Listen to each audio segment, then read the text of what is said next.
Welcome back to my channel. কেমন আছো students? আশা করছি তোমরা সকলেই ভালো আছো। আজকেও আমি ক্লাস 10-এ কিছু শর্ট প্রশ্ন নিয়ে চলে এসেছি, যেগুলো কমন প্রায়ই আসে। তাহলে চলো দেরি না করে শুরু করি।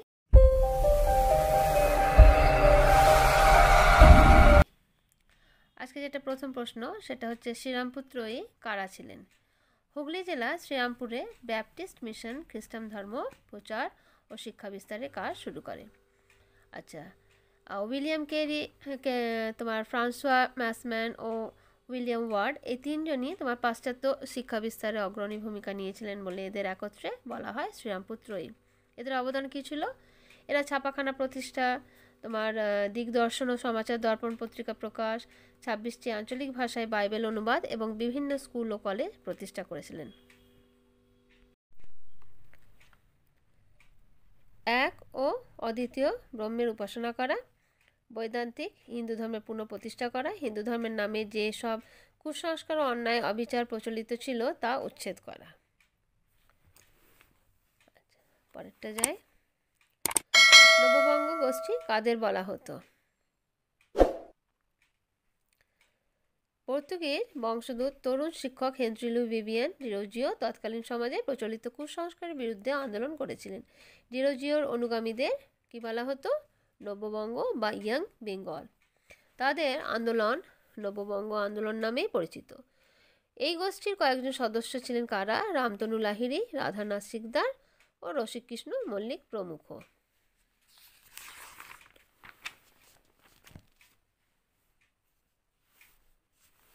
তারপরটা দেখো, হাজী মোহাম্মদ মহসিন বিখ্যাত কেন ছিলেন?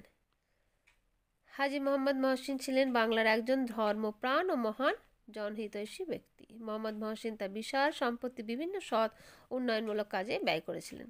তার অর্থে অনেক স্কুল, মসজিদ, হাসপাতাল, কলেজ প্রতিষ্ঠিত হয়েছিল। তার মৃত্যুর পর সরকার মহসিন ফান্ড তৈরি করে তার সঞ্চিত অর্থ নানা জনহিতকর কাজে ব্যয় করে চলেছিলেন।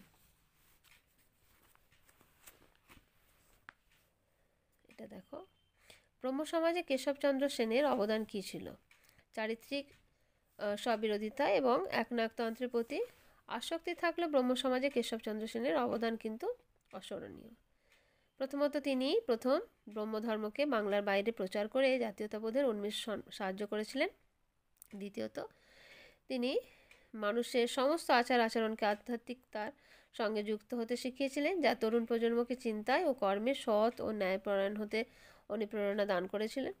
তৃতীয়ত কেশবচন্দ্র সেনের নারী মুক্তি ও স্বাধীনতার আদর্শ পরবর্তী প্রজন্মকে সচেতন করেছিল। এটা দেখো, লালন ফকির কেন স্মরণীয়?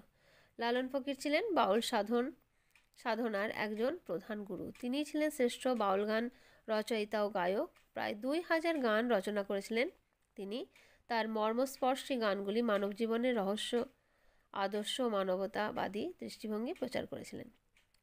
আচ্ছা, পরেরটা যাই আমরা। এটা প্রায় আসে, বিজয়কৃষ্ণ গোস্বামী স্মরণীয় কেন? বিজয়কৃষ্ণ গোস্বামী ছিলেন ব্রহ্ম সমাজের অন্যতম আচার্য। তিনি নব্য বৈষ্ণববাদের প্রচারকও ছিলেন। তিনি বিভিন্ন জায়গায় ঘুরে ঘুরে প্রথমে ব্রাহ্মণ ধর্মের আদর্শ প্রচার ও ব্রহ্ম মন্দির প্রতিষ্ঠা করেন। পরবর্তীকালে তিনি বৈষ্ণব ধর্মে আকৃষ্ট হয়ে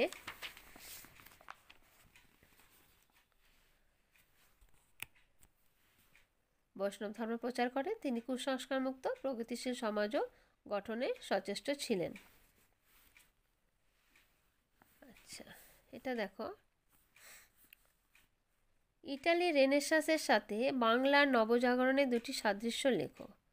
মধ্যযুগীয় তন্দ্রা, আত্মবিশ্বাস ও কুসংস্কার থেকে যেমন রেনেসাঁসের ইটালি প্রথম মুক্তির পথ দেখায়, তেমনি ভারতে মধ্যযুগের অন্ধবিশ্বাস ও কুসংস্কার থেকে ঊনবিংশ শতকের বাংলার নবজাগরণ মুক্তির পথ দেখায়। সাদৃশ্য কী ছিল? ইটালি রেনেসাঁসের ফলে ধ্রুপদী সাহিত্যের পুনরায় চর্চা শুরু হয়। বাংলাতেও প্রাচ্যবাদীরা প্রাচীন ভারতীয় সংস্কৃত ও মধ্যযুগীয় ফার্সি সাহিত্যে চর্চা করেন।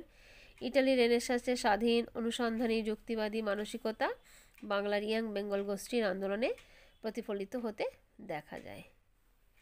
ঠিক আছে, আজ তাহলে স্টুডেন্টস এ পর্যন্তই রাখছি। আবার তোমাদের জন্য আমি প্রশ্ন নিয়ে আসবো অন্যদিন। তোমরা তাহলে আজ এই পর্যন্তই করো এবং মন দিয়ে এগুলো করো, দেখবে ঠিক মানে রেজাল্ট করতে পারবে ভালোভাবে। আজ এ পর্যন্তই রাখছি, ভালো থেকো তোমরা।